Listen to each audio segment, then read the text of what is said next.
seria a nossa quarta literária, vai ser na verdade uma quinta no horário da manhã, porque ontem eu estava um pouquinho doente, né, com um problema na garganta, mas hoje, graças a Deus, amanheci muito bem. Nós vamos sim dar início à nossa live, à nossa resenha literária sobre o livro Madame Bovary, de Gustave Flaubert.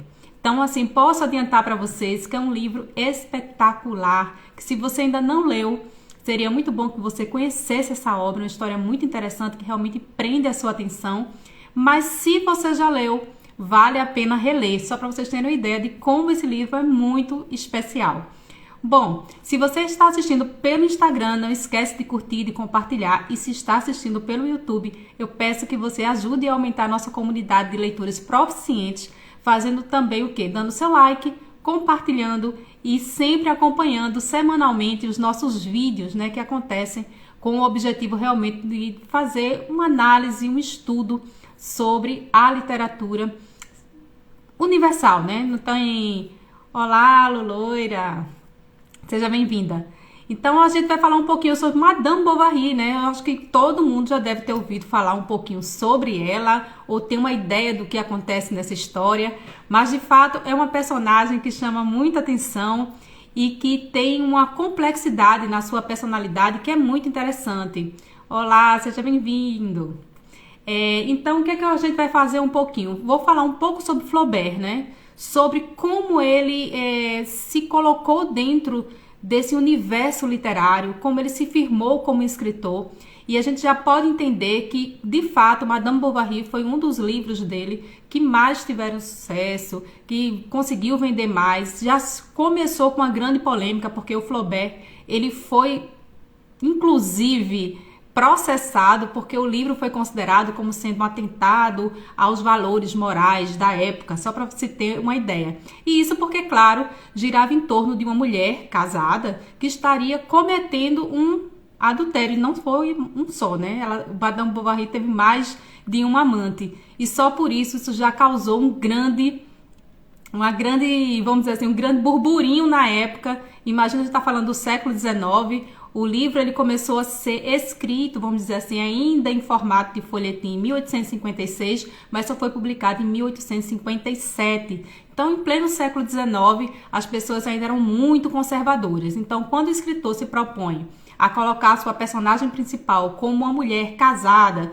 que tem interesses, né, em busca de suas paixões, e acaba realmente tendo casos extraconjugais, é evidente que isso ia causar um grande alvoroço na sociedade. E sim, por esse motivo, o autor, que é o Gustave Flaubert, e também até o editor e as pessoas, e uma outra pessoa associada à parte de divulgação, né, desses folhetins, acabou também sendo processada. Ainda bem, né, que Flaubert acabou sendo absolvido dessa acusação de atentar contra os costumes. Então, mesmo falando da questão do adultério, a gente percebe que não existe dentro da história nada que seja chocante ou que fale sobre cenas, assim, vamos dizer, gritantes de um apelo sexual. Isso não acontece. Existe uma sugestão desse envolvimento extraconjugal, mas não existe vamos dizer assim, uma cena muito clara, direta, né, que de alguma forma vai impactar o leitor. Mas a gente percebe sim os encontros da Madame Bovary com seus amantes e a gente entende sutilmente que ali sim está existindo esse adultério. Isso fica muito claro, muito objetivo dentro do texto. Então Flaubert, ele traz algumas inovações como escritor. Primeiro, ele vai ser o grande escritor que inicia essa ideia de não colocar os personagens como sendo ou muito bons ou muito maus. Então ele quebra a ideia do maniqueísmo, que era muito comum dentro da literatura romântica. A gente sabe que quando a gente vai estudar o romantismo, imediatamente a gente já vê o quê? Nós já vemos a situação de que os personagens são inteiramente ou totalmente bons ou muito maus, né? Então isso é muito comum dentro do romantismo. E quando o Flaubert, mesmo se auto-intitulando romântico, né, porque ele nunca quis assumir que era o precursor de um realismo da literatura francesa, quando ele começa a colocar personagens que tem, claro, suas qualidades, mas que também tem seus defeitos, ele já começa a trilhar uma composição desse entendimento dos personagens de uma forma diferenciada para o padrão da época.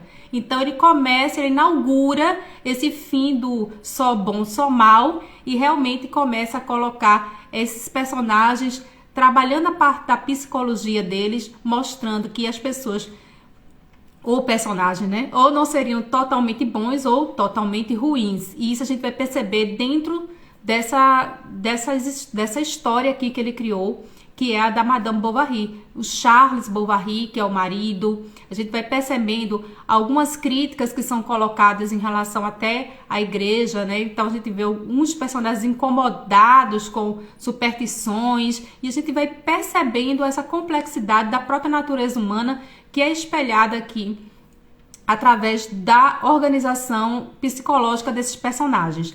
E aí, outro fato que eu considero que é muito importante nessa obra é a gente ver também o quanto essa mulher, né, essa personagem, ela chama atenção pelo fato de ela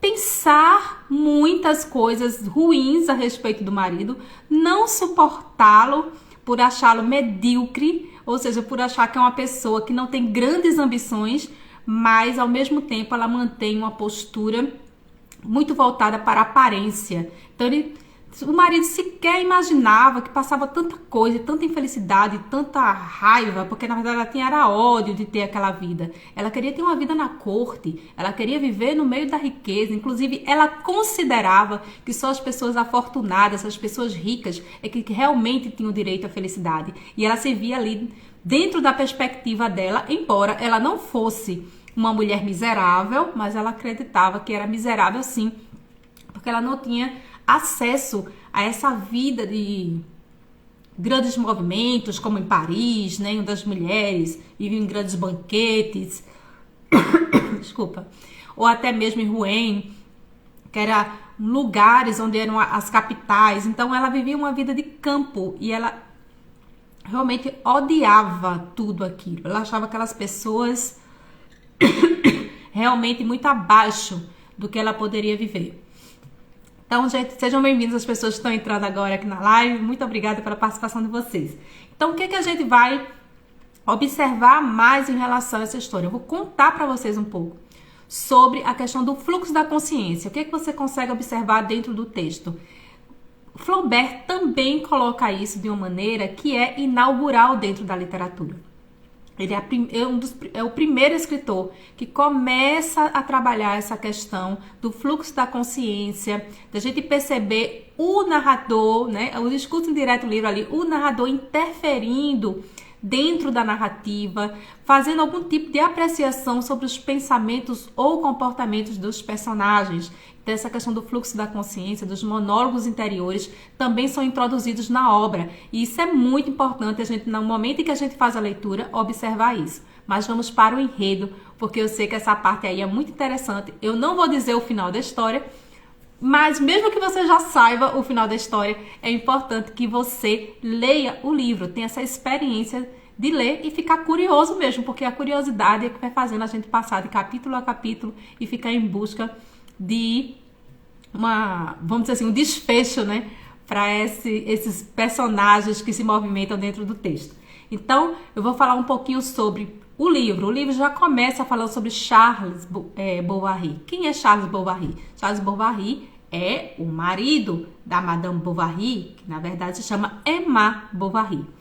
Ele aparece logo no primeiro momento, a gente pensa, não, um livro falando sobre Madame Bovary com esse título, é muito provável que comece falando sobre ela. Mas não, ele começa nos apresentando Charles Bovary, que é um menino que, mediano em termos de aprendizagem, ele não era um grande fenômeno na escola. Ele tinha estudado já por indicação do pai, que o pai gostaria que ele se tornasse um médico. O pai dele, sim, ou seja, o Bovary pai, era muito considerado na sua profissão, era um médico muito reconhecido, muito inteligente, realmente se destacava.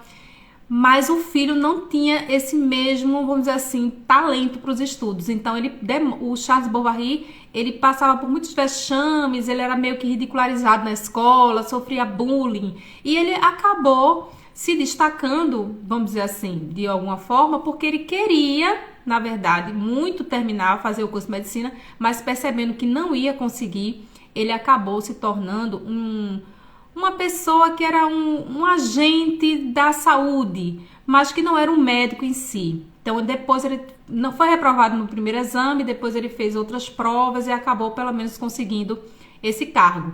E daí a gente percebe o quanto ele era controlado mesmo pela família. Ele não tinha um temperamento ou uma personalidade daquela pessoa que vai lá pra frente, que faz o que quer, que toma suas decisões. Muito pelo contrário. É a mãe dele, que é a Madame Bovary mãe, que é a mãe do Charles, que arruma um casamento para ele. Então ela chega para ele e diz assim: olha, meu filho, eu quero que você case. Arrumei aqui uma viúva que se chama a viúva.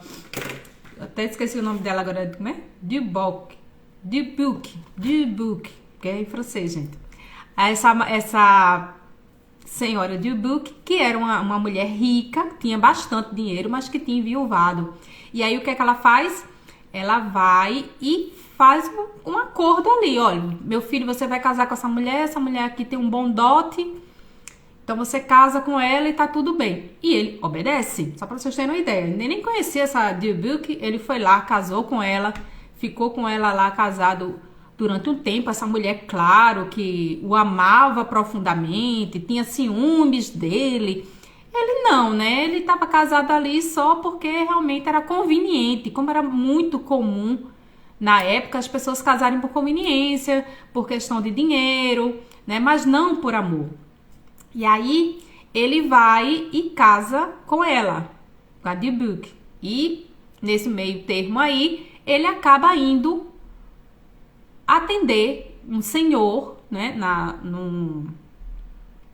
que tinha lesionado a perna. Ele já estava trabalhando como esse agente de saúde na região, todo mundo já o chamava de médico, então ele se sentia bem, né, satisfeito por ser chamado dessa forma. Mas aí ele vai lá para essa região, ele estava em Tostes, e ele vai ajudar esse homem que estava com essa perna quebrada. E ele ajuda, coloca uma tala, blá, mas vê que existe uma moça ali, que é a filha desse senhor, desse fazendeiro, que é justamente a Emma, que até então não era Bovary ainda, mas era uma moça jovem, bonita, educada. Quando ele ia tratar o pai, ela sempre o respeitava, sempre tratava ele muito bem. Começaram ali a travar um diálogo, uma conversa, começaram a se dar bem.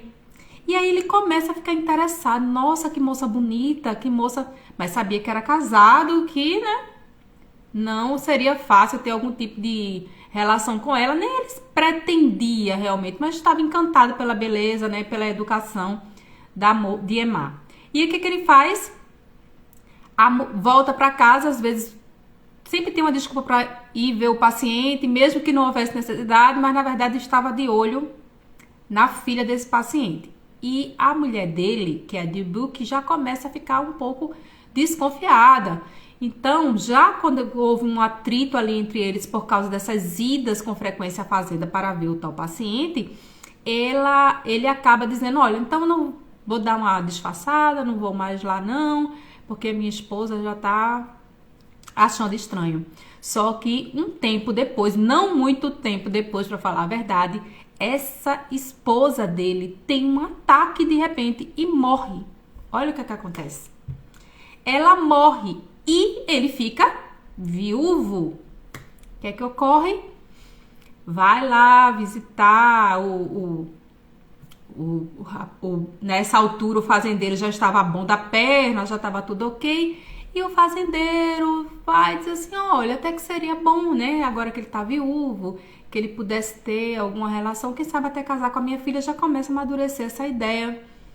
E vai e diz a ele: olha, você não teria interesse de casar com a minha filha? Ele tinha um tempo que eles tinham que cumprir de viuvez, né? Não poderia casar antes disso. Ele pergunta a Emma se ela tem interesse em ter algum tipo de casamento ou de relação com ele. Ela aceita. E aí eles esperam um período de passar aquele tempo, né, da viuvez, e eles casam. Então eles fazem uma grande festa, tudo é comemorado, mostra bem aquele cenário, né, da vida dos camponeses, da maneira como eles se vestiam, como eles comiam, como eles interagiam entre si. Então a gente vê esse cenário na França, realmente do século XIX, de uma maneira bem clara. Ele é bem detalhista, né? Ele apresenta vários detalhes de como foi esse casamento no campo.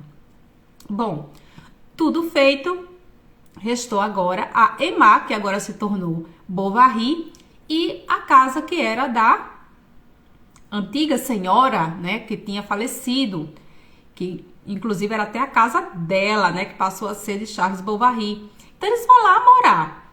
Então a primeira coisa que ela observa é um buquê. Ela já fica chateada porque encontra o buquê da ex, né, esposa do Charles Bovary. Ele pega, leva para um porão, guarda a faixa, ela guarda lá o dela. Só que aí o tempo foi passando e Emma sempre reclamando, sempre achando, nossa, que fiasco, né?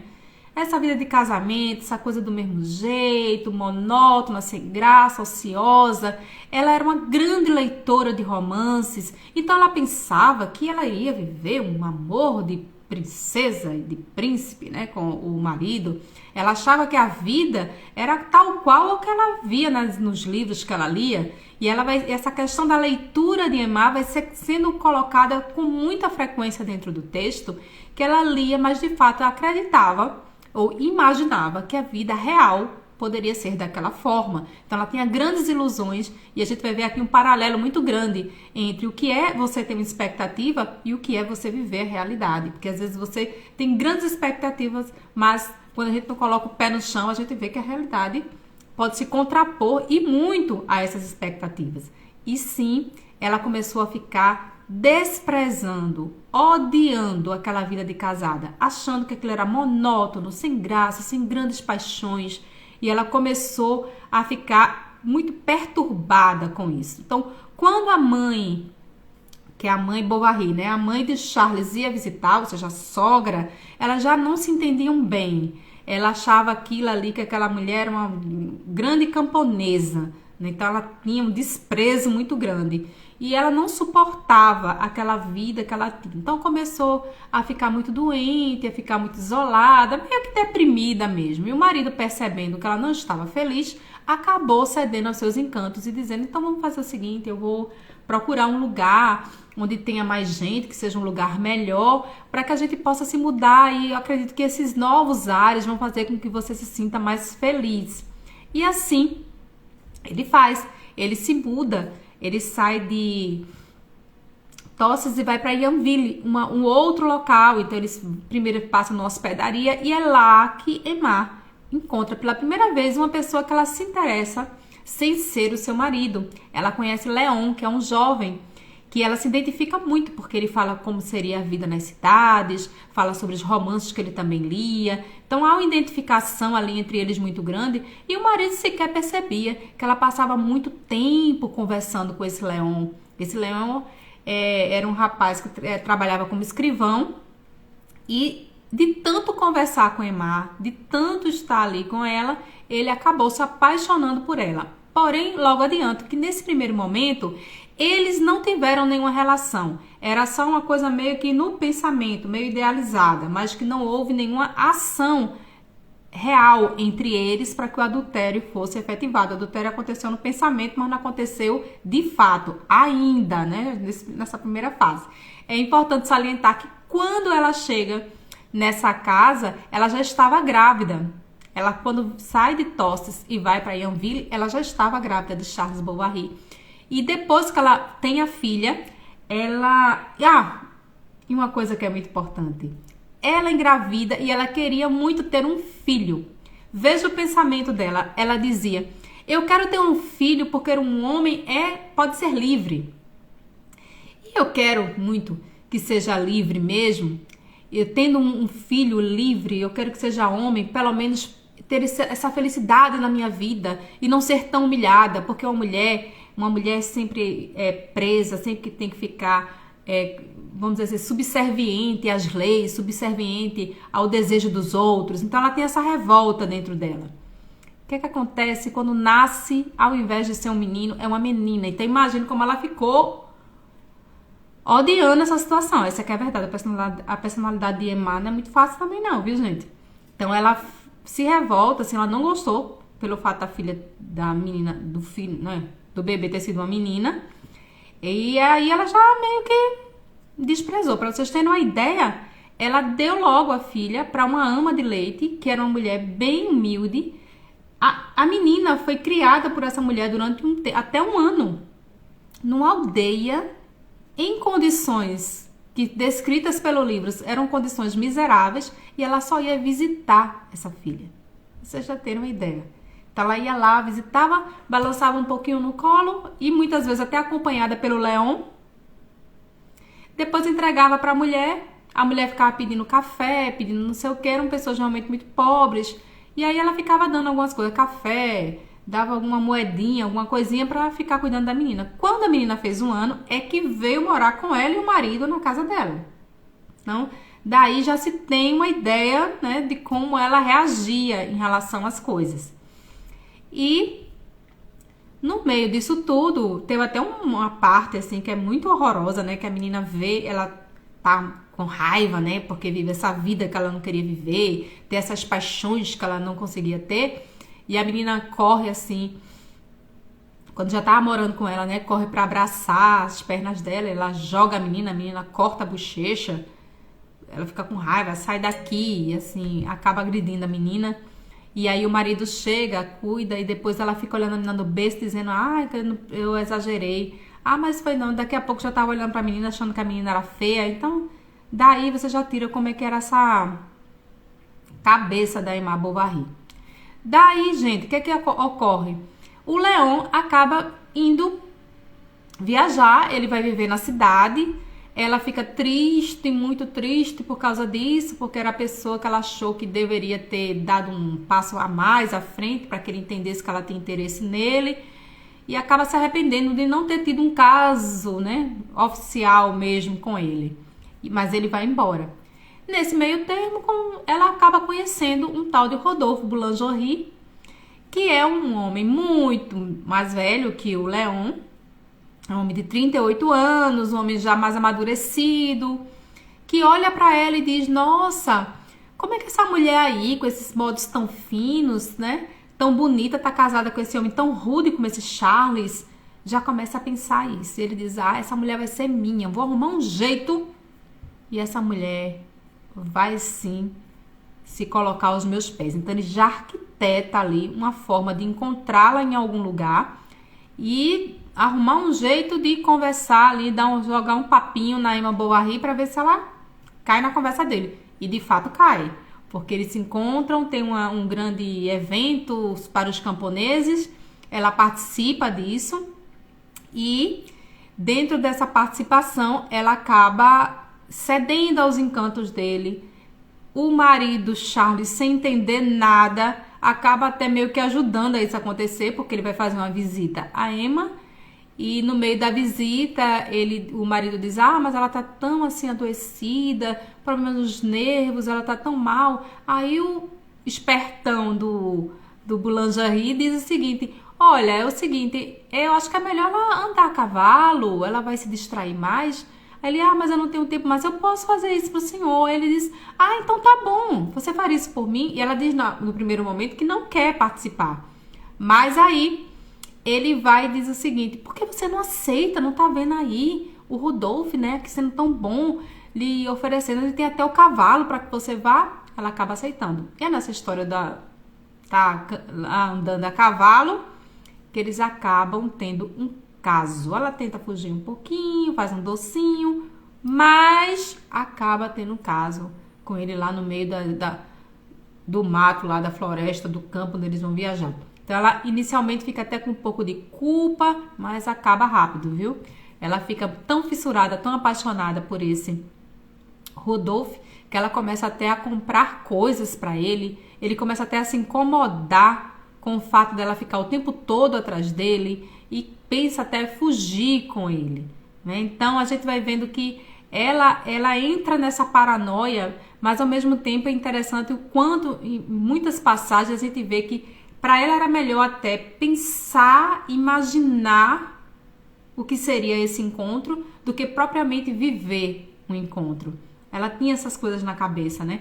É como se quando a coisa real acontecesse, não fosse tão interessante quanto ela ter previamente imaginado o que poderia acontecer nesses encontros. E aí ela entra nesse momento de busca por uma situação em que ela pudesse se sentir viva, feliz, com liberdade para amar, para ousar, né, ter as paixões. Bom, o que eu posso dizer é que esse homem, o Rodolphe, ele não era tão apaixonado assim, né, pela Madame Bovary. Ele, na verdade, já estava começando até a achar chato, mas ele até cede e marca até ter uma fuga com ela, né? Ela começa a criar umas coisas assim muito loucas na cabeça dela, aumentar uma briga que ela tinha tido com a sogra em casa, e ele acaba cedendo para isso. Mas claro que esse relacionamento vai se acabar, e mais tarde aparece Leon de novo na vida dela, e ela vai ter um caso com Leon. Ele não será o último. Aquele lá do passado que viajou para a cidade, depois ele retorna e ela acaba tendo um caso com ele também. Mas não será o último. O que a gente vai vendo é que o que a gente percebe é que existe uma grande oposição, né, entre essa vida do campo, que seria uma vida mais simples, em contradição com a vida na corte ou a vida na cidade, que teriam grandes atrações, e era isso que ela queria. Ela achava que o marido dela era uma pessoa tão assim abaixo do que ela gostaria que ele fosse, que ele não seria jamais interessante. Eu até separei uma parte aqui para vocês entenderem um pouquinho como é que a Madame Bovary via o marido. É uma passagem do livro que diz assim: então, como ela, tá falando da Madame Bovary, como ela tinha conseguido, ela que era tão inteligente, enganar-se mais uma vez. Ademais, que deplorável mania a levar a arruinar sua existência em sacrifícios contínuos. Ela lembrou-se de todos os seus instintos de luxo, de todas as privações de sua alma, das baixezas do casamento, da casa, de seus sonhos caindo na lama como pássaros feridos, de tudo que ela havia desejado, de tudo que ela havia recusado, tudo que poderia ter, e por quê, e por quê.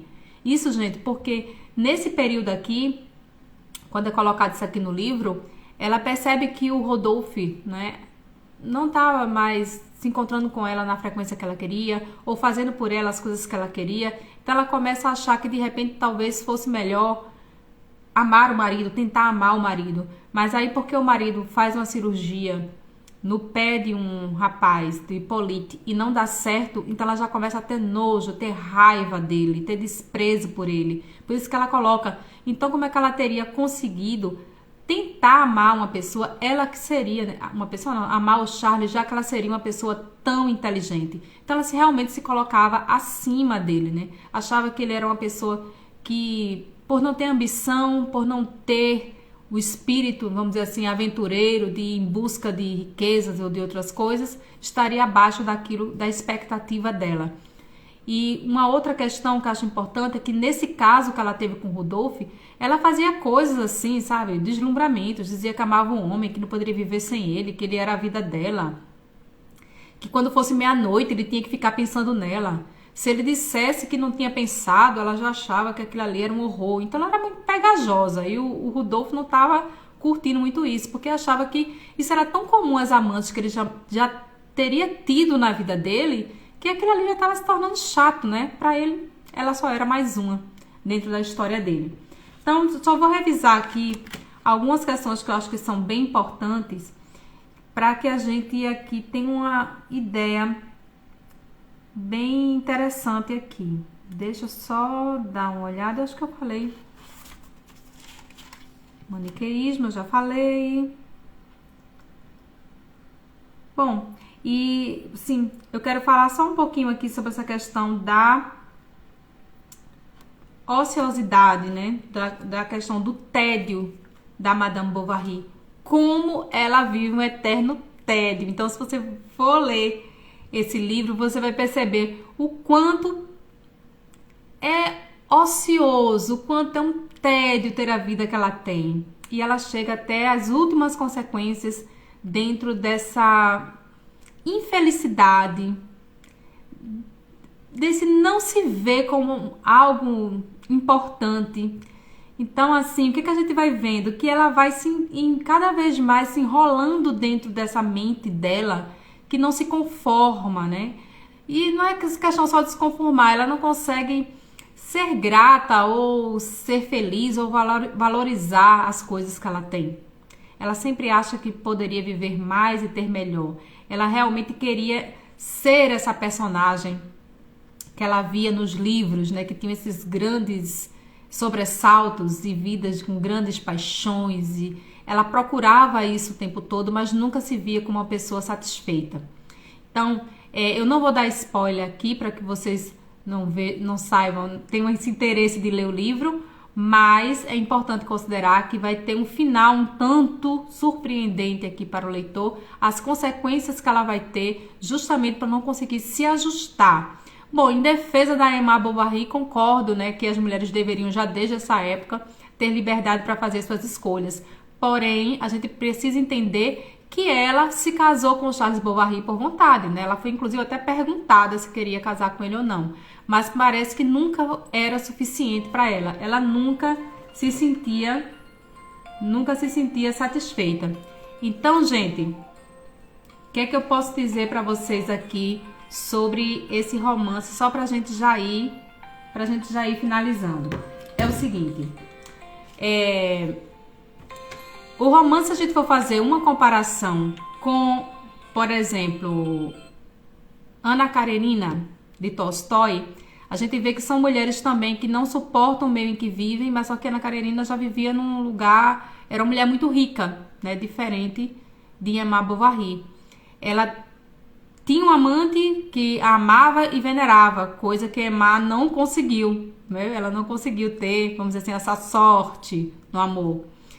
E uma outra questão que eu acho muito importante é que as duas, elas têm finais trágicos, né? Mas são diferentes, né? Vamos dizer assim, são diferentes, mas as duas têm motivações parecidas, vamos dizer assim, né? A motivação de querer esse amor, de renegar essa sociedade, de quebrar esse padrão, nesse sentido elas são parecidas. Então, eu espero que vocês tenham gostado, que vocês leiam o livro para saber o que foi que aconteceu com a Emma no final da história. E não esqueçam de curtir e de compartilhar o vídeo para que outras pessoas também tenham interesse pela leitura. Na próxima quarta literária, que hoje a gente está fazendo na quarta e na quinta, já expliquei para vocês no início do vídeo. Na próxima quarta literária nós vamos analisar Tudo é Rio, de Carla Madeira, uma escritora contemporânea, e a gente vai analisar um pouco mais sobre ela, tá bom? Então, beijo pra vocês e até a próxima!